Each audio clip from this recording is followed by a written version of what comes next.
अस्सलामुअलैकुम। Straight talk में खुश आमदीद। आपके साथ मैं हूँ आयशा बख्श।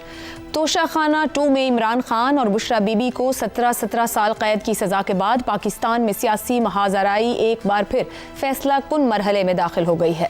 एक तरफ अपोजिशन इत्तेहाद तहरीक तहफ़्फ़ुज़ आईन पाकिस्तान मुज़ाकरात की पेशकश के साथ इंतखाबी इस्लाहात, सियासी कैदियों की रिहाई और आइनी बालादस्ती के मुतालिबात कर रहा है, तो दूसरी जानिब इमरान खान ने किसी भी किस्म की मुफाहमत को माफ़ी और इजहार निदामत से मशरूत करने के हुकूमती मौक़िफ़ को अमलन मुस्तरद कर दिया है। इमरान खान की जानिब से एक्स पर जारी हालिया बयान ने न सिर्फ महमूद अचकज़ई की मुज़ाकराती अपील को रद्द किया, बल्कि खैबर पख्तूनख्वा में एहतजाजी तहरीक की तैयारी की हिदायत भी जारी कर दी है। पीटीआई क़यादत ने वाज़ेह कर दिया है कि पार्टी की हतमी पॉलिसी इमरान खान की हिदायत के मुताबिक ही होगी, चाहे अपोजिशन इत्तेहाद किसी भी सतह पर मुकालमे की कोशिश क्यों न करे। यानी महमूद अचकज़ई को सियासी किरदार देने के बावजूद हतमी फैसला साजी का इख्तियार इमरान खान ने खुद अपने पास ही रखा हुआ है, जो एक सवाल तलब नुक्ता ज़रूर है। दूसरी जानिब वज़ीर आज़म के करीबी ज़राए का कहना है कि 9 मई के वाक़यात फ़ौजी तनसीबात पर हमलों और फ़ौज मुखालिफ सोशल मीडिया मुहिम पर मुआफ़ी या निदामत के बगैर पाकिस्तान तहरीक इंसाफ के साथ किसी बामायने मुज़ाकरात का सवाल ही पैदा नहीं होता। हुकूमत के मुताबिक ऐसे इक़दामात को नज़रअंदाज करके बातचीत मुमकिन ही नहीं। इसी तनाजुर में अपोजिशन इत्तेहाद ने 2 रोज़ा कौमी मुशावरती कॉन्फ्रेंस के अख्तिताम पर मुज़ाकरात के लिए आमादगी का ऐलान करते हुए 8 फरवरी को यौम सियाह मनाने का ऐलान भी कर दिया है। यूं मुल्क एक ऐसे मोड़ पर खड़ा है जहां बानी पीटीआई सोशल मीडिया पर स्ट्रीट मूवमेंट की कॉल दे रहे हैं, तो दूसरी तरफ उनका सियासी मैंडेट लिए महमूद अचकज़ई की क़यादत में अपोजिशन इत्तेहाद को मुज़ाकरात ही वाहिद रास्ता नजर आता है। ना सिर्फ ये बल्कि कोट लखपत जेल में कैद पीटीआई क़यादत भी मुज़ाकरात की हामी है, जिसके लिए उन्होंने एक और ख़त भी तहरीर कर दिया है, जिसमें कहा गया है कि गुज़िश्ता 3 साल 8 माह से पाकिस्तान शदीद बहरान का शिकार है। हर सतह पर गुफ्तो शनीद ही बिलमूम पाकिस्तान और बिलखुसूस तहरीक इंसाफ को बहरान से निकाल सकती है। बानी पीटीआई ने तहरीक तहफ़्फ़ुज़ आईन को कौमी जमातों की मुशावरत से हल निकालने की जिम्मेदारी दी है, जो दर हकीकत मुज़ाकरात का ही दरवाज़ा है।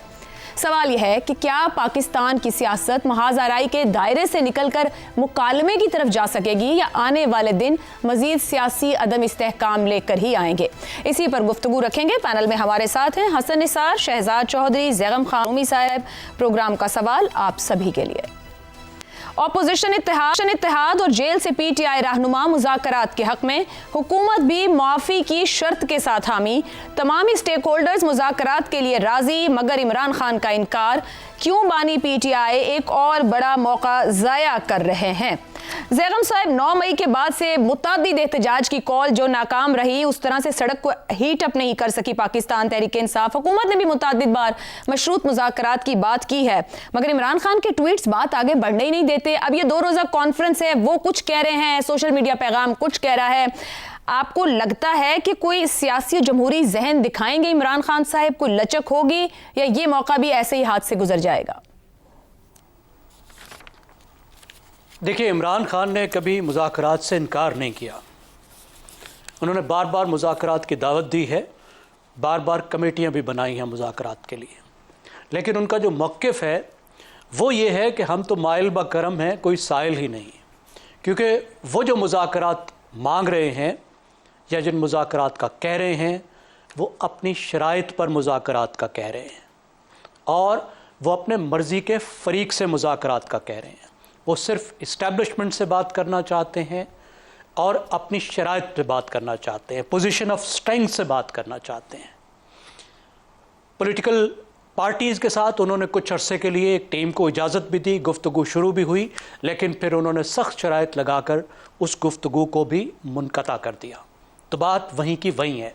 इस वक्त मैं नहीं समझता कि कोई पीटीआई को बहुत बड़ी अपॉर्चुनिटी अवेलेबल है कि वो बढ़ें और बात करें।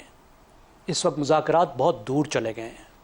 इस वक्त सिर्फ ये हो सकता है कि पीटीआई पहला कदम उठाए या पहला कदम पीछे हटाए, और फिर इंतज़ार करे कि हुकूमत भी एक कदम पीछे उठाए, क्योंकि दोनों तरफ से एतमाद साजी के लिए जो एक पहला कदम आगे लेने की ज़रूरत है, या इस तनाव के माहौल में एक कदम पीछे हटाने की ज़रूरत है, दोनों तरफ से कोई उस पर तैयार नहीं है।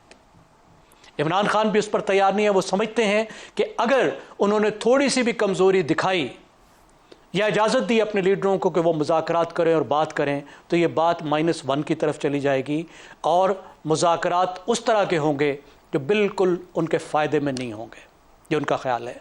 और दूसरी तरफ इस्टेब्लिशमेंट ये समझती है, हुकूमत ये समझती है कि अगर थोड़ी सी भी PTI को रियायत दी गई, ज़ैगम साहब, कतई कलामी की माजरत इसी फोरम से मुतअद्दिद बार, और हमारी तारीख भी ये कहती है कि सियासतदान का -1 होना मुमकिन नहीं है। तारीख ये बताती है जितनी मर्जी कोशिश कर ली गई हो, इमरान खान चले माना कि मुखालिफ सियासतदान है, या दूसरी तरफ आप इस्टेब्लिशमेंट का जिक्र कर लें, अपनी जमात के लोगों को सुनने को तैयार नहीं है। कोट लखपत जेल में जो सीनियर लीडरशिप उनकी बैठी है वो बार बार मुज़ाकरात की बात कर रही है। जिस चकज़ई इत्तेहाद की तरफ वो खुद मैंडेट दे चुके हैं, उनकी अपनी जमात के लोग शामिल हो रहे हैं, वो भी मुज़ाकरात की बात करते हैं।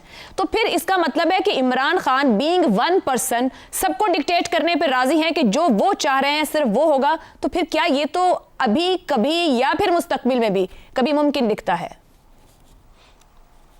देखिए, PTI में तो वही होगा जो इमरान खान चाहेंगे, इसके अलावा तो कोई रास्ता नहीं है। जो वो कहेंगे वही होगा। सर, मैं इस वक्त मुल्क की सियासत के पैराए में आज ये गुफ्तगू कर रही हूँ ज़ैगम साहब, मैं आज मुल्क की सियासत के पैराए में गुफ्तगू कर रही हूँ कि ये सियासी माहौल जूं का तूं छोड़ दिया जाए, कोई रास्ता नहीं है, वे आउट नहीं है। देखिए, आप ये बात करिए आप नार्वेटिव कि क्या होना चाहिए, बिल्कुल इस तरीके से नहीं छोड़ा जाना चाहिए, सियासी हल की तरफ जाना चाहिए। ये सियासी बहरान पाकिस्तान को किसी तौर पे वारे नहीं खाता। पाकिस्तान के जो इस वक्त अंदरूनी बहरान है, जिस तरह के हम चैलेंजेस 2 सूबों में फेस कर रहे हैं और पूरे पाकिस्तान में जिस तरह की एक सियासी टेंशन है, ये पाकिस्तान को वारे नहीं खाती, ये तरक्की का रास्ता नहीं है। फिर पाकिस्तान को जो बाहर से ख़तरात हैं इस वक्त, उसकी ज़रूरत है कि हम अपने सियासी मसाइल को हल करें। और ये ज़िम्मेदारी सिर्फ एक साइड की नहीं है, दोनों साइड की है। इस वक्त जहाँ पे आके खड़े हो गए हैं कि कोई भी पीछे हटने को तैयार नहीं है, कोई भी कॉन्फिडेंस बिल्डिंग मेजर्स लेने को तैयार नहीं है, एतमाद साजी का कोई कदम उठाने को तैयार नहीं है। मुज़ाकरात तो बहुत दूर की बात है ना, ये बिल्कुल इस तरह नहीं होना चाहिए। इस मसाइल को हल होना चाहिए और इमरान खान को सुनना चाहिए। देखिए, 1 जुलाई को जो ख़त लिखा था शाह महमूद कुरैशी ने, और सिर्फ शाह महमूद कुरैशी ने नहीं लिखा था, यास्मीन राशिद ने, मियाँ महमूद रशीद ने, एजाज चौधरी ने और सरफराज चीमा ने उस पर साइन किए। तो उन्होंने 3 बातें कही थी। पहली बात उन्होंने कहा था कि इस बदतरीन बहरान से बाहर निकलने का वाहिद रास्ता मुज़ाकरात। बिल्कुल ऐसा है। दूसरी बात उन्होंने कही थी कि हर सतह पे मुज़ाकरात होने चाहिए। बिल्कुल ठीक। मतलब पॉलिटिशियंस के साथ भी और हुकूमत के साथ भी आप मुज़ाकरात करें। और तीसरा फिर उन्होंने एक मुतालबा रखा था, उन्होंने कहा था कि असीर रहनुमाओं को, यानी अपने ग्रुप का, उन्होंने कहा इस मुज़ाकरात का हिस्सा बनाया जाए। लेकिन इमरान खान ने उस खत का जवाब तक नहीं दिया। बिल्कुल ठीक हो गया ज़ैगम साहब, और ये एक खत नहीं है, गालबन तीसरा या चौथा खत आ चुका है और खुद इमरान खान अपनी सियासी क़यादत सुनने को तैयार नहीं। हसन निसार साहब, पाकिस्तान तहरीक इंसाफ जिस एहतजाजी सियासत के साथ ये वक्त गुजार रही है, क़यादत जेल में है, फर्स्ट ईयर सेकेंड ईयर, हासिल क्या करेगी? क्योंकि बाहर जो लोग बैठे हैं, जो बाहर रहनुमा है, वो भी तकसीम का शिकार है। अगर एक तरफ वो कहते हैं कि अपोजिशन इत्तेहाद आगे बढ़े, तो दूसरी तरफ फिर एहतजाज की बात करते हैं। नतीजा खेज होगा मामला? सवाल तो जो मेरे सामने है वो तो कुछ और है। चलें आप वो बता दें। आपने कहा है कि वो ये नहीं हो रहा है मुज़ाकरात, ये वगैरह वगैरह, बानी का इनकार, क्योंकि बानी PTI एक और बड़ा मौका ज़ाया कर रहे हैं। ये सवाल मेरे सामने है। जी कहिए। और इसका सादा सा जवाब ये है, as a student, humble student of history, कि कौन किसको ज़ाया कर रहा है। सियासत की दुनिया में इसका फैसला तारीख और वक्त किया करते हैं, और मैं इन दोनों पे तबसरा करने के लायक नहीं समझता खुद को। Let the time and history decide. चलें, ये बताइए मुझे, क्या इमरान बतौर सियासी और जमहूरी जहन सियासत में इस वक्त लचक दिखा रहे हैं? नहीं दिखा रहे। और मेरा एक बहुत पुराना, मेरी वो किताब में शामिल है काले कौल में, कि सियासतदान का बिहेवियर वाटर बिहेवियर होना चाहिए, पानी जैसा रवैया। ग्लास में ग्लास की शक्ल, जग में जग की शक्ल, दरिया में दरिया की, नदी में नदी की। कभी बारिश बन के ऊपर से, कभी झरना बन के ऊपर को पानी जाता है, कभी ग्लेशियर की शक्ल, कभी बादलों की शक्ल इख्तियार करता है। मेरा तो एक बुनियादी कुल्लिया है सियासत के हवाले से, अमीर मुआविया जैसा रवैया होना चाहिए। हुजूर ने हिजरत की, देखें, मैं as a humble student of history, ये रवैया, ये लकड़ पत्थर टाइप नहीं होता सियासत में। मैं एक एकेडमिक सी बात कर रहा हूँ। पूरी दुनिया की तारीख उठा के देख लो आप, रिट्रीट, हिजरत, फिर फतह मक्का, फिर माफी, ये मतलब हाँ ये इस तरह। तो आप ये कह रहे हैं कि इमरान खान को लचक दिखानी चाहिए मौजूदा सियासी सूरत हाल में? जी मैंने तो लचक का लफ्ज़ बहुत मामूली है। मैंने जो बात की है पानी जैसा बिहेवियर, कभी बर्फ, कभी पानी, कभी बादल, कभी झरना, कभी आबशार। तो हसन साहब वो क्यों नहीं कर पा रहे? वो क्यों नहीं कर पा रहे? क्या मुल्क की सियासत नहीं जानते, आज के हालात नहीं समझ पा रहे हैं? वो ये कर क्यों नहीं पा रहे? नहीं देखो, हम सभी ना किसी तौर पे अपने अपने मिजाज के विक्टिम्स होते हैं। सही। कोई बहुत शॉर्ट टेम्पर्ड होता है, कोई बहुत एग्रेसिव होता है, कोई बहुत पैसिव होता है, कोई बहुत लविंग होता है, कोई बहुत कैलस होता है। तो इंसानों की किस्में हैं। ठीक हो गया, दुरुस्त है। रजा रूमी साहब, कोट लखपत जेल में कैद रहनुमा दोबारा से इसी राय का इजहार कर रहे हैं जो अर्लियर भी कर चुके। एक बार फिर वहां से खत आया है। ऑपोजिशन इत्तेहाद भी मुज़ाकरात का हामी है। वो तो आगे बढ़ के कह रहे हैं कि फजलुर रहमान साहब और नवाज शरीफ साहब किरदार अदा करें। सेन वॉइसेस भी मुज़ाकरात की बात करी। हुकूमत खुद कहती है कि अगर जो 9 मई का वाक़या है उसको मशरूत करते हुए निदामत का इजहार और हम मुज़ाकरात और बातचीत पर बैठे हैं। ये जो डेडलॉक की सूरत हाल है, क्या इससे निकल पाएंगे हम, या इसको यूं का तू छोड़ दिया जाए? फिलहाल कोई वे आउट मौजूद नहीं है इसमें। आयशा, डेडलॉक तो बरकरार रहेगा।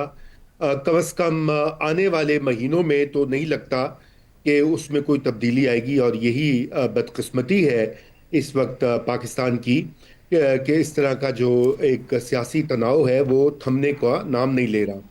मगर यहाँ पर 3 बातें कहना ज़रूरी है। सबसे पहले तो ये कि डायलॉग के अलावा कोई रास्ता भी नहीं है। और अगर पाकिस्तान तहरीक इंसाफ के अंदर से जो अभी जिक्र हुआ कोट लखपत ग्रुप, जो कि पाबंदे सलासिल है, काफ़ी 2 साल से ज़्यादा हो चुके हैं, अगर वो भी कह रहे हैं कि जी हर लेवल पर डायलॉग किया जाए, और बैरिस्टर गौहर जो कि खुद इमरान खान के नामजद चेयरमैन है इस पार्टी के, वो भी यही कह रहे हैं, और उनके जो इस वक्त एलाइज जो उन्होंने चुने हैं, अचकजई साहब और अलामा नासिर साहब, वो भी यही बात कह रहे हैं। तो फिर इमरान खान को उसके ऊपर गौर करना चाहिए ना, उसके ऊपर ध्यान देना चाहिए। लेकिन मसला ये है कि वो अभी भी बात करें, जो उन्होंने पैगाम दिया है केपी के वज़ीर आला सुहेल आफरीदी को, वो पैगाम भी उसका है, कॉन्फ्रेंटेशन का है। यानी कि एक और तहरीक चलाएं, तसादुम का रास्ता अख्तियार करें, और यही उनको एक सूरत दिखाई देती है जिससे कि उनको रिलीफ मिलेगी और उनकी पार्टी का कोई फॉर्च्यून्स बदलेंगे। यहाँ पर डायलॉग किससे होगा और तसादुम किससे होगा? यकीनन 2 ही फरीक हैं। एक हुकूमत है और जिसका हिस्सा इस्टेब्लिशमेंट भी होती है, लेकिन चूंकि पाकिस्तान की एक खास है तरकीब में पाकिस्तान, तो उसमें इस्टेब्लिशमेंट भी होती है। अब उन दोनों से डायलॉग का जो है वो गवर्नमेंट से तो होगा, इस्टेब्लिशमेंट तो किसी मूड में नहीं है डायलॉग करने की। जो जिस तरह की बातें खुद खान साहब और उनकी पार्टी करते आए हैं पिछले 2-2.5 साल से, मेरे ख्याल से वहां तो, और जो हमें मालूमात भी है, वहां किसी किस्म की कोई लचक नहीं है। हाँ, अलबत्ता जो सियासी लोग हैं, जो हुकूमत वक्त है, जो रूलिंग कोलिशन है, वो बिल्कुल उनके अंदर आपको वक्तन फवक्तन आवाजें भी सुनाई देती हैं कि जो इस चीज की बात करते हैं कि हाँ ये सियासी टेम्परेचर जो है वो कम होना चाहिए। खुद हुकूमत के अंदर कुछ वुज़राए। रज़ा रूमी साहब, तो आपकी गुफ्तगू ये कहती है कि सियासी दर्जा हरारत इमरान खान बज़ाते खुद कम नहीं करना चाहते। मई 22 में इलेक्शन मिलने थे, मई 23 हो गया। आप खुद लीडरशिप भेजते हैं मुज़ाकरात करने, और फिर आप उनको से भी नहीं देते। आप खुद अपोजिशन इत्तेहाद के लीडर्स चुनते हैं और उनको अपने अपोजिशन में नुमाइंदे भी नॉमिनेट करते हैं, मगर उनको भी पूरी से नहीं देते। तो फिर इमरान खान साहब की चाह है क्या? जहां वो बात करना चाहते हैं वो नहीं करना चाह रहे, खुद जान के सब कुछ सबोटेज करते हैं। फिर नहीं, देखिए, सबोटाज का मामला इस तरह से है कि वो खुद असीर हैं अपनी जो उनकी सियासी फिक्र या सियासी अप्रोच है उसी के। उस सियासी अप्रोच में बाकी तमाम पार्टियां जो हैं, बेशतर यूं कह लीजिए, वो सब चोर डाकू हैं। बाकी सारे सियासतदान को देखिए, उन्होंने तो अपनी दुकान ही सियासत की चमकाई। बाकी दीगर पार्टियों को बुरा भला बोल के, मजाक उड़ा के, उनके ठट्ठे लगा के, उनको चोर करप्ट करार देकर और फिर जब उनको मौका मिला इक़्तिदार के 3 साढ़े 3 साल मिले, उसमें भी उन्होंने खूब अपनी कसर निकाली, सभी को तकरीबन बंद किया। कोई ऐसा रहनुमा नहीं है पीपीपी का और पीएमएलएन का जो कि जेल ना गया हो। और जो थे तीसरी जो बड़ी पार्टी है मौलाना फजलुर रहमान की, उनको वो क्या क्या नहीं कहते रहे, अब वो क्या इंसान दोहराए उस पूरी बात को। तो अब मामला ये है कि उनको अपनी सियासी फिक्र में भी कुछ चेंज लानी पड़ेगी। अगर वो ये चाहते हैं कि वो एक सियासत में रास्ता खुले, तो सबसे पहले तो उनको इस चीज की यकीन दहानी करवानी होगी कि जब वो बाहर निकलेंगे और अगर उनको इक़्तिदार मिल जाता है जैसे तैसे भी, तो वो अपनी मुंतकिम मिजाजी को थोड़ा सा कंट्रोल करेंगे। लेकिन अभी तक उनकी यही राय है कि वो वापस इक़्तिदार में इन सबको या तो जेलों में बंद करेंगे या उल्टा टांग देंगे। उन्हीं के अल्फाज इस्तेमाल कर रहा हूं। अब इन हालात में कौन कहेगा कि वो बाहर निकलें? वो इसलिए उनको बाहर निकालेंगे ताकि वो इक़्तिदार में आए और उनको फिर जेलों में बंद कर दें, शरीफ खानदान, ज़ादारी खानदान को। और जहां तक रही इस्टेब्लिशमेंट की बात, अब वो तो आपको मुझे बेहतर पता है कि वो वहां भी ऐसे ही मामलात है। ठीक हो गया। तो हाँ, एक और इसमें अहम है, मैं कंक्लूड कर देता हूँ, वो ये कि बुनियादी तौर के ऊपर, और जहां तक ये जो तहरीक और एजिटेशन का मामला, ये भी वो जानते हैं कि इसके इस वक्त हालात जो हैं वो उनके जी साजगार नहीं है। क्योंकि जो स्ट्रीट पावर है पीटीआई की वो बिल्कुल कम है, और जिनकी है जेयूआई की या टीएलपी टाइप ग्रुप्स की, वो उनके साथ शामिल नहीं है। ठीक हो गया। तो टेक अवे मुझे आपकी गुफ्तगू से ये लग रहा है रज़ा साहब कि वो खौफजदा हैं कि सियासी फिक्र में तब्दीली कहीं उनको नुकसान ना दे जाए। शहजाद चौधरी साहब, महमूद अचकज़ई साहब ने जब गुफ्तगू की तो उन्होंने कहा नवाज शरीफ और मौलाना फजलुर रहमान आगे आए और सियासी मुकालमा जो है उसको मुमकिन बनाएं। और उधर हुकूमत कह रही है कि मुआफ़ी या एहसास नदामत का जब तक इजहार नहीं होता उसके बगैर मुज़ाकरात नहीं होंगे। ये फरमाइएगा, क्या मुआफ़ी को मुज़ाकरात से मशरूत करना सियासी मसले का हल है या मज़ीद महाज आराई? अच्छा, मुझे समझ नहीं आई आपकी इस सवाल के अंदर कि मुज़ाकरात की बात की जा रही है और जो आपने मिसाल दी अचकज़ई साहब की, तो ये किस किस के बीच में मुज़ाकरात चाहते हैं?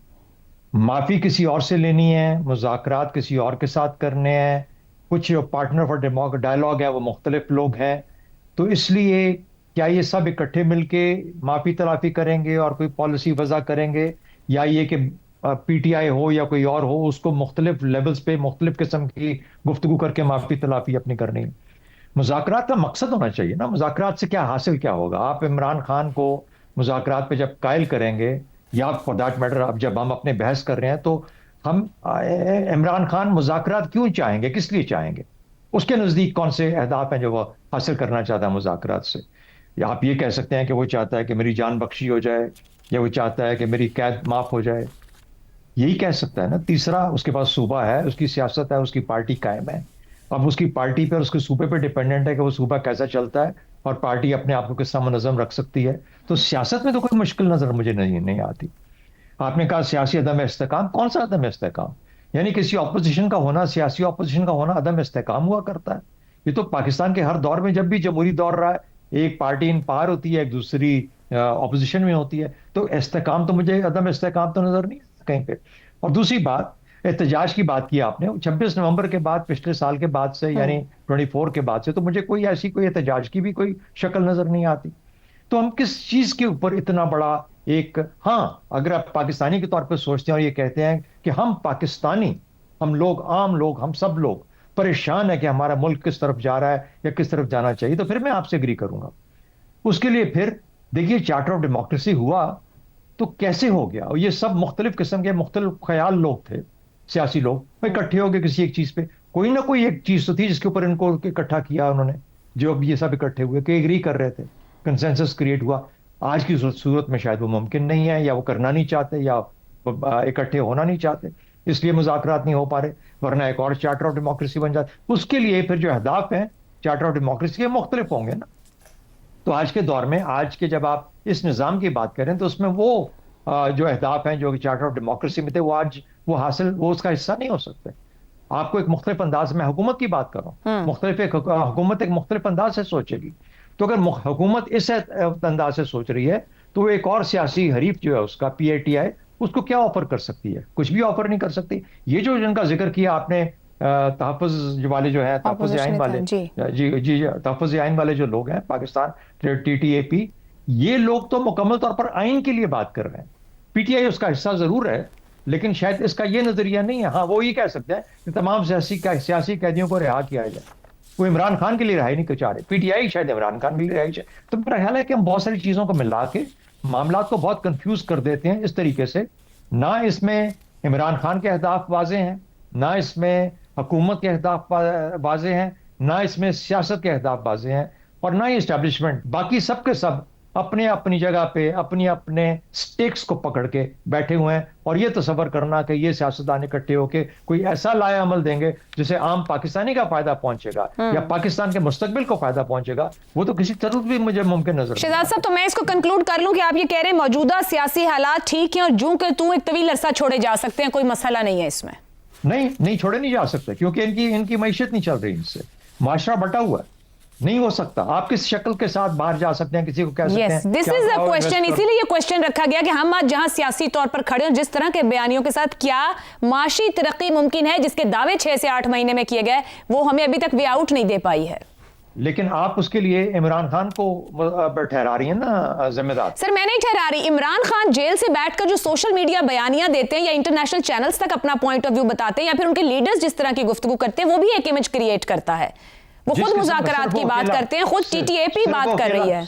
सिर्फ वो अकेला आदमी नहीं, यहाँ पर जितने बैठे इस वक्त आपके सफारत खाने हैं और उनके जो एम्बेसडर और सफीर सुपरा हैं, वो भी यही कुछ देखते हैं। बिल्कुल बिल्कुल। रोजाना ही हमारी बहस भी इस वक्त सुन रहे होंगे। बिल्कुल। और ये सब चीजें चल रही हैं, ऐसी जा रही हैं, तो उनके बाकी अपने कैपिटल्स के अंदर। बिल्कुल। तो इसलिए इसकी तकलीफ तो सबको होनी चाहिए। ठीक। सिर्फ एक पार्टी को, एक हिस्से को नहीं हो सकती, सबको होनी चाहिए। इसलिए मैं कहता हूं कि जो सिर्फ एक साइड के ऊपर जिम्मेदारी देके आप कुछ भी हासिल नहीं कर पाएंगे, जब तक इसका दर्द सबको ना हो कि पाकिस्तान सफर कर रहा है और पाकिस्तान के लोग सफर कर रहे हैं। ठीक हो गया जी, एक ब्रेक लेते हैं। ब्रेक से वापस आएंगे तो अवाम के दर्द की बात करेंगे। चीनी पूरा साल ही कभी दरामद, कभी बरामद, कभी प्राइस कंट्रोल से बाहर है। ये सब कौन चलाता है और कैसे? इस ब्रेक के बाद प्रोग्राम में एक बार फिर खुशामदीद। पाकिस्तान में चीनी का बहरान कोई नया मसला नहीं, बल्कि एक ऐसी कहानी है जो हर नए सीजन में नए किरदारों, नए फैसलों के साथ और वही पुराने नताइज के साथ दोहराई जाती है। हैरानकुन बात यह है कि जिस मुल्क में गन्ने की पैदावार, शुगर मिल्स और क्रशिंग सीजन्स एक मुकम्मल निज़ाम के तहत चलते हैं, वहाँ चीनी कभी वाफर होती है तो कभी नायाब, कभी बरामद होती है तो कभी अरबों रुपए खर्च करके दरामद करना पड़ती है। रवा माली साल के इब्तिदाई 5 माह में पाकिस्तान ने बैरून मुल्क से 3 लाख से जायद मैट्रिक टन चीनी दरामद की है, जिस पर 49 अरब रुपए कौमी खजाने से अदा किए गए हैं। जबकि इसी दौरान मुल्क में चीनी की कीमत 196 रुपए फी किलो से बढ़कर 230 रुपए तक भी जा पहुंची। सवाल यह है कि अगर दरामद का मकसद कीमतों को काबू में रखना था तो फिर कीमतों में इतना इजाफा क्यों और कैसे हुआ? दूसरी तरफ पार्लिमानी तहकीकात ने एक बार फिर इस हकीकत पर मोहर सब्त कर दी है कि चीनी के बहरान के पीछे महज मौसमी हालात या पैदावार में कमी नहीं, बल्कि एक ताकतवर शुगर माफिया, नाकिस पॉलिसी फैसले और हुकूमती इदारों की कमजोर निगरानी कार फरमा है। कमेटी की रिपोर्ट के मुताबिक इजाफी स्टॉक दिखाकर चीनी की बरामद की इजाजत ली गई। बादशाह पैदावार में कमी का बयानिया सामने आया, जिससे जखीरा अंदोजों और सट्टेबाजों को कीमतों से खेलने का मौका मिला। नतीजा यह निकला कि सरकारी निर्ख मुकर्रर होने के बावजूद मार्केट में चीनी अवाम की पहुंच से बाहर होती चली गई। यह भी एक तल्ख हकीकत है कि चीनी की दरामद पर टैक्सेस और ड्यूटीज मुआफ करके भी फायदा आम सारिफ तक मुंतकिल ना हो सका, बल्कि कीमतें मजीद बढ़ती रहीं। शुगर मिल्स, रेगुलेटरी इदारे, मशावरती बोर्ड्स और हुकूमती फैसले सब एक ऐसे दायरे में घूमते नजर आते हैं जहां नुकसान हमेशा आवाम का होता है और फायदा मखसूस तबकात समेट लेते हैं। सवाल सिर्फ ये नहीं कि चीनी क्यों महंगी हुई, बल्कि ये है कि क्या पाकिस्तान में चीनी का बहरान वाकई पैदावार का मसला है या फिर एक मुनज़्ज़म कारोबारी और सियासी मॉडल बन चुका है जिसमें खुद एक मुनाफा बख्श हथियार है। इसी पर पैनल की राय आपके सामने रखेंगे। सवाल इस तरह से, क्रशिंग के महीने में भी चीनी दरामद, 5 माह में चीनी मंगवाने पर 49 अरब रुपए खर्च, शुगर माफिया चीनी का बहरान पैदा करता है। पार्लिमानी रिपोर्ट, बहरान का फायदा किसको? हुकूमत, शुगर माफिया, ब्यूरोक्रेसी या इन सब का गठजोड़? हसन निसार साहब, बहुत बार हमने चीनी पर, इस माफिया पर बात की है, कुछ बदला है? यह गठजोड़ मजीद मजबूत हो रहा है? देखें आयशा, आपके सवाल लॉजिकल होते हैं, लेकिन क्या ये मुल्क और ये माशरा किसी भी किस्म की लॉजिक पे चल रहा है? अच्छा, जब बर्बाद होती है ना सेहत किसी की, तो मतलब आप किसी को कैंसर हो गया अगर पैंक्रियास का या फलाने का, तो पूरा जिस्म, यहाँ तो आपके आज़ाद ठीक हैं ही कोई नहीं। देखो, एक बहुत सादा सी, बहुत बाजारी सी, फुटपाथियों जैसी बात मैं करने लगा हूं। भूख नंग हौलनाक कर्जे, कर्जा कोई लानत नहीं है, समझ गए आप, ये कोई बुरी बात नहीं होती।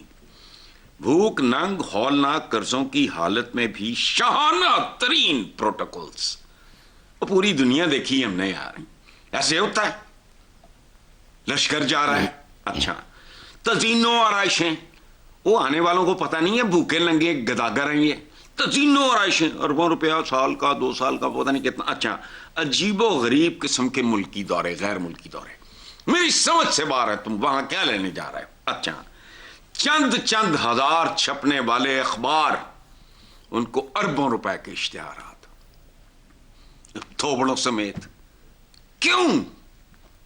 और जो मैं बात कर रहा हूं, चंद हजार की अखबार मार्केट है लाहौर में, अस्पताल रोड पे, जल्दी उठना पड़ेगा, सुबह जाओ, उनके जो ट्रक्स वगैरह या व्हाटएवर वैन में से उतरते हैं अखबार जी, मेरा तो ओढ़ना बिछाना है 50 साल से, जाओ जाके देख लो, एक्चुअल तुम्हें पता लग जाएगा यार। आप लोग सारे के चंद हजार जो बड़े अखबार भी हैं ना, उनकी कोई औकात नहीं रहेगी, उनकी कोई सेल नहीं है।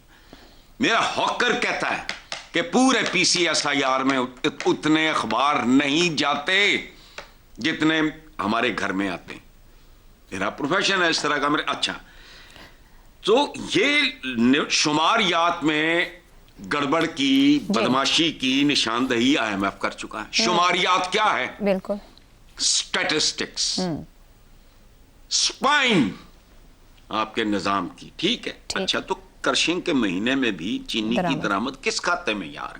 यही सवाल है। एक जिस्म जिसकी कोई शय सलामत नहीं, तो आपने क्या इसका नाखून टूटा हुआ है? ये नहीं है, अवाम मुंतशिर है, हुकूमत, शुगर माफियाज समेत दीगर माफियाज और ब्यूरोक्रेसी सारे मिल गए, ये मुत्तहिद है। रोजेबल से यही कहानी है इस मुल्क की। अवाम मुंतशिर है, कोई उधर बढ़िया है, कोई उधर बढ़िया है, कोई उधर बढ़िया है, ना किसी को अपनी अगली नस्लों की परवाह है, ना गल है, ना बात है सर। फिर भी हम जिंदा काम हैं, बस ये चलें जिंदा तो। रजा रूमी साहब, जब भारत और बांग्लादेश जैसे ममालिक में चीनी सस्ती है, तो पाकिस्तान में मुसलसल क्यों महंगी होती रहती है? क्यों हुकूमत कह के भी प्राइस कंट्रोल नहीं कर पाती? पैदावारी लागत का मसला है, पॉलिसी का अदम तसलसल है, या फिर वही बात करप्शन गठजोड़ है? देखिए, आप खुद ही आपने जवाब दे दिया। जो आखिरी नुक्ता है, ये एक बेरीना गठजोड़ है, और उसमें सारे के सारे इन्वॉल्व हैं। बदकिस्मती से सारी सियासी पार्टियों के लोग जो हैं, उनकी शुगर मिले हैं, और वो किसी और को लगाने भी नहीं देते, खुद ही उसमें इजाफा करते हैं और ऐसी पॉलिसियां बनाते हैं, चाहे वो एक्सपोर्ट की हो, इंपोर्ट की हो, रिबेट की हो, जिससे उनको फ़ायदा होता है। और यही एक ये जो शुगर वाला ही मामला है, इससे आपको पता लग जाता है कि पाकिस्तान की जो माशी अबतरी है, वो क्यों इस तरह से, और पाकिस्तान में क्यों करप्शन को रोकना जो है वो नामुमकिन है, क्योंकि इसमें सारे के सारे लोग इन्वॉल्व हैं, चाहे वो सनतकार हो, सियासतदान हो, और जो इदारे हैं जो उसको चेक कर सकते हैं। देखिए, कंपटीशन कमीशन ऑफ पाकिस्तान है, अदालतें हैं और दीगर है, वो इसके ऊपर कोई खास कार्रवाई नहीं कर पाए। अगर वो कुछ करते भी हैं तो वो ऐसे उसको मैनेज कर लिया जाता है। ये इतनी जिसे कहना चाहिए अलार्मिंग बात है। आयशा, आपने मवाजना किया भारत और बांग्लादेश का, आप दीगर सेक्टर्स में भी देख लीजिए। गाड़ियां जो बनती हैं पाकिस्तान में जी, वो बिल्कुल की है भारत के मुकाबले में, ठीक है, अगरचे के भारत को हम हर वक्त बुरा भला कहते हैं। दवाइयां जो बनती है पाकिस्तान में, उनकी कीमतों में और भारत में और बांग्लादेश में जो बिकती हैं, आप देख लीजिए, जमीन आसमान का फर्क है। इसलिए कि यहाँ पे पाकिस्तान की जो मईशत है, वो एक बहुत सारे 8-10 माफिया जो है, कार्टेल्स जिन्हें कहा जाता है, उनके हाथ, शुगर, सीमेंट, गाड़ी बनाने वाले, ये, और अब फॉरेन एक्सचेंज जो है, ये मिलकर इस मुल्क को उन्होंने शिकंजों में जकड़ा हुआ है, दुरुस्त हो गया। और इसकी आवाम को। और इसके ऊपर जो बदकिस्मती से जो इदारे हैं जो इसको रोक सकते हैं, कुछ कर सकते हैं, वो इंतहाई बेबस या तो है। नाकाम है या नाकाम है। या ना बिल्कुल ठीक हो गया जी। एक ब्रेक, और अब तो एक गठजोड़ और नेक्सस इतना यहाँ है कि आए रोज रिपोर्ट्स में आता है। ब्रेक के बाद शहजाद साहब से जानेंगे कि इतना खुला ये सब काम हो रहा है, फिर भी कहीं जिम्मेदारी नहीं डाली जा सकती। इस ब्रेक के बाद प्रोग्राम के आखिरी हिस्से में एक बार फिर खुशामदीद। शहजाद साहब, ब्रेक से पहले जो बात हो रही थी, ये गठजोड़, ये नेक्सस तो अब इतना यहाँ है कि मुताद्दिद बार टीवी चैनल्स पर डिस्कशन होती है, अदालतों तक मामला चला गया, सीसीपी जानता है, पार्लिमानी रिपोर्ट्स आ रही है, इदारा शुमारियात रिपोर्ट्स निकाल रहा है। अब हुकूमत कहती है वो डीरेगुलेट करेगी शुगर सेक्टर को। क्या हुकूमत इतनी मजबूत है कि इस माफिया को डीरेगुलेट कर सके या इस पूरे सिस्टम को कंट्रोल कर पाएगी? देखिए, ये किसने करवाना है? हुकूमत ने करवाना है ना। हुकूमत ही ऑर्डर पास करेगी, हुकूमत ही करवाएगी, हुकूमत ही सोचेगी। हुकूमत को आईएमएफ मजबूर कर सकता है, लेकिन पता नहीं क्यों मजबूर करेगा, क्योंकि ये तो एग्रीकल्चर रिलेटेड है। ठीक है, वो कहते हैं कि इसको डीरेगुलेट करो, लेकिन हमने रेगुलेट करके किसके लिए क्या भला किया हुआ है, ये भी देखने की बात है। मैं फिर से 20वीं मरतबा अपने इस प्रोग्राम के प्लेटफॉर्म से 86 पाकिस्तान में शुगर मिले हैं। 80% उसमें से उन सियासतदानों की हैं जो खुद इस वक्त पार्लियामेंट में बैठे हैं। इसका कम से कम 60, 64, 65 के लगभग आप सोच लीजिए। ये सब की सब उन सियासतदानों की हैं जो कि या पार्लियामेंट में होते हैं या इतना असर रखते हैं पार्लियामेंट के ऊपर कि वो अपनी मर्जी की पॉलिसी बना सके। तीसरी बात, जब ये गन्ने का सीजन आता है, गन्ना काश्त किया जाता है और उसके बाद फिर उसकी क्रशिंग का वक्त आता है, तो उस वक्त जो मिलें हैं, जो कि इन तमाम लोगों की इकट्ठी मिलें हैं, वो सब की सब इस वक्त इस साल सिर्फ 14 मिलों ने, इन 86 में से सिर्फ 14 मिलों ने वक्त पे क्रशिंग स्टार्ट, सिर्फ 14 मिलों। और वो जो बाकी 72 के करीब थी, उन्होंने कहा कि नहीं जी, हम अभी क्रशिंग नहीं कर रहे। इसकी वजह ये थी कि उसको वो कीमत डिनाई की जाए फार्मर को जो कि गन्ना काश्त करने वाला आदमी है। तो ये मिलके ही काम करते हैं। उसके बाद शॉर्टेज क्रिएट की जाती है चीनी की, ताकि वही चीनी जो आपने बाहर अपने गोदामों में छुपाई होती है, उसको एक्सपोर्ट के दिखाया होता है, असल में अपने ही गोदामों से निकाल के आप इंपोर्ट करते हैं मार्केट के अंदर हायर ज्यादा कीमतों पे, और इससे कीमत और बढ़ जाती है। तो ये वो खेल है जो कि पाकिस्तान में हर साल बड़ी बाकायदगी के साथ इस्टेब्लिश रूल्स के तहत खेला जाता है। शहजाद साहब, तो हुकूमत ये खेल खिला रही है, फिर तो अब ये कहें उसके जो रेफरी हैं, उसके जो इम्प्लीमेंट करने वाले हैं, उसको जो ख्याल रखने वाले हैं रेफरी, वो सब ब्यूरोक्रेसी है, ब्यूरोक्रेट्स हैं। ब्यूरोक्रेट्स वो हैं जो कब से इन हुक्मरानों के हाथों बिक चुके हैं। वो ऑलरेडी इनके अपने ही लोग हैं, वो अपने ही रेफरी हैं। तो इसलिए रेफरी भी अपने हैं, खेलने वाले भी अपने हैं, फैसला करने वाले भी अपने हैं, टीमें भी अपनी हैं और खेल भी अपना है। तो इसलिए आप बदकिस्मती से आप एहतजाज और इस्तेकाम की बात करती हैं। हम चीनी को तो कंट्रोल नहीं कर सकते, इस्तेकाम को क्या कंट्रोल करेंगे? तो छोड़ दीजिए, ये कहानी अच्छी है, हमें हर थोड़े दिनों के बाद इससे बात करनी चाहिए, लेकिन होता ऐसे कुछ नहीं। ज़ैगम साहब, बात तो करेंगे बार बार, अवाम का इस्तेहसाल कब तक? शुगर माफिया ने 5 माह में 50 अरब रुपए अवाम की जेब से निकाले हैं। 89 शुगर मिल मालकान टैक्स चोरी में मुलव्विस पाए गए हैं। 12 अरब सब्सिडी के साथ साथ 9 अरब के कर्जे भी माफ हुए हैं। अब फिर हम बात ना करें तो सवाल तो सिर्फ हुकूमत पर बनता है कि हुकूमत काहे को बैठी है। देखें, हुकूमत ने तो काम किया, पार्लियामान ने काम किया, एक पार्लिमानी कमेटी की रिपोर्ट है, उसको अवाम को तकसीम करना चाहिए ताकि अवाम उसको चीनी लगा के चाटे, क्योंकि और तो कोई इसका नतीजा नहीं निकलेगा।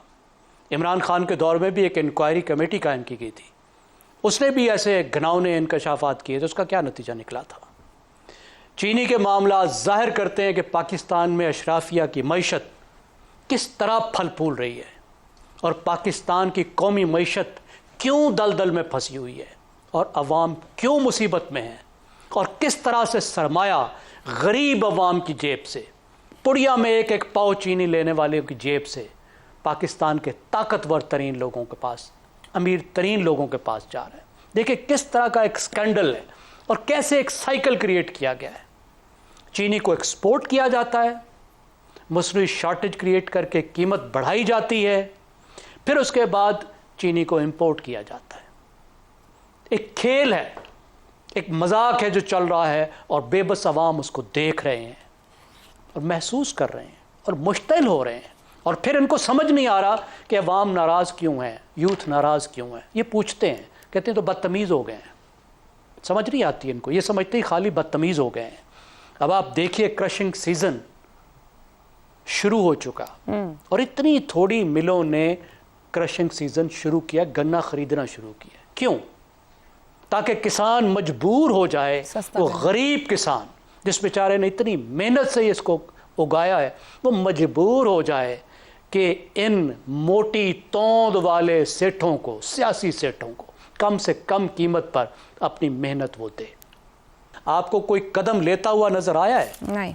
कोई एक स्टेप आप बता दें, एक भी नहीं। कोई एक काम किया गया हो? एक भी नहीं। अपने खिलाफ जिस दिन अशराफिया कोई स्टेप लेगी उस दिन ये मुल्क बदल जाएगा। ठीक हो गया, अभी तो ऑस्टेरिटी मैय्यत सुने हमने इस मुल्क में। आज के लिए प्रोग्राम से इतना ही, इजाजत दीजिए, अल्लाह हाफ़िज़।